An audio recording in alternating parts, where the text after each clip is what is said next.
Yes, Trump already knew that the Pope was going to be American. That's why a week ago from today, May 9th, he posted this picture on his official account on Instagram. Do you want to know how he knew it? I'll explain to you now. And also, I'm going to tell you who Pope Leo actually is. Trump posted that because he knew the truth behind this whole theater. Make the peasants come in front as a ritual. Make them wait to harvest the sadness of not choosing the right leader just yet, while all the time you already knew who was gonna win. There was no vote. The Pope was assigned. They already knew who was gonna be the Pope way before the little theater with the black smoke, white smoke bullshit. There are 133 electors. 108 were appointed by Pope Francis, the Roman. Oh, he's not Roman. Yes, he is. He was born in Argentina, but his parents were from Italy. They were Roman. He was Roman by bloodline. And he was named after San Francisco de Assis, San Pietro de Assis, Pietro Peter. He was Peter the Roman. Yes, Pope Francis.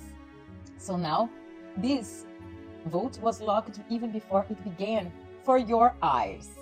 It wasn't a divine inspiration. It was a ritual succession. But they need the show, the idolatry. I thought you were supposed to be like this to worship Jesus, not the Pope. And even Jesus never said he wanted to be worshipped, but not the point of this video. They need their peasants to be there screaming, to harvest the energy from all of them. Well, who is the Pope? Why he was named as Leo. Leo equals Leon. Not of Judah, not of truth, but of Rome. This is on the roar of liberation. This is the roar of containment disguised as reform. So far, on the opposite of a lot of people are trying to say that he's not matching the old prophecies, he is. He's really young for the average age that a pope is chosen. And by choosing the name Leo, Prevost aligns himself with Pope Leo XIII, known for his advocacy of social justice and labor rights. This choice signals a potential continuation of the progressive values, emphasizing humanity, inclusivity, and a global perspective. He's here to do a reform of the Catholic Church. And thank you so much, elite, for being so stupid. Because with this, you are showing humanity that you are willing to change the dogmas of a whole religion to fulfill an agenda. And with that, you show everybody that if you're willing to do this now, what proves that you haven't done before? Can you see it now? But I wish it ended just in simple prophecies or just a progressive agenda. It goes worse, way worse. Some people are really trying to defend the new Pope from his past mistakes, but some mistakes, especially involving children, shouldn't be forgotten or forgiven. Can you understand that? If you close your eyes for the evil and know it's happening and don't do anything about it and even try to manipulate others to also close their eyes for it, you are as guilty and as evil as the ones committing the acts. And this dude, this new Pope, in the early 2000s, while leading the Augustinian province of Chicago, Prevost permitted Father James Ray, who had been under ministry restrictions since 1991 due to abuse allegations, to reside at St. Johnstone Priory. This was a Catholic school full of children.